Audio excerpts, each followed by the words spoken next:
Welcome to July's Leetcode challenge. Today's problem is isomorphic strings. Given two strings S and T, determine if they are isomorphic. Two strings S and T are isomorphic if the characters in S can be replaced to get T. All occurrences of the character must be replaced with another character while preserving the order of characters.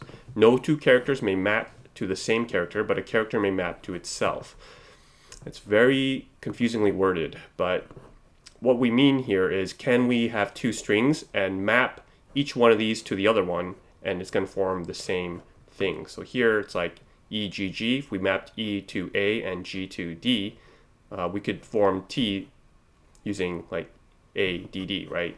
So essentially, probably a better way of thinking about it is these being numbers. If each new character was represented as an incrementing number, this would be represented as 1, 2, 2, right? Same here, 1, 2, 2. This would be 1, 2, 2. This would be 1, 2, 3. Now here it would be 1, 2, 1, 3, 4, 1, 2, 1, 3, 4. And you can see when the number representations are the same, it's going to equal true. So I think I'm going to go with that approach just to make it a little bit easier. You can certainly map to one another, but I think it's a little bit easier to just represent these as integers. So what I'm going to do is pass in a word here into my helper method. We're going to have a output and a lookup. The output's just going to be a empty list, and the lookup's going to be a dictionary. Now I also need a iterator. We start with 1. Now for W, or character in word, if we haven't seen this word, if W not in lookup, we're going to add it in here. Okay, we're going to say lookup is equal to I, and then increase our I.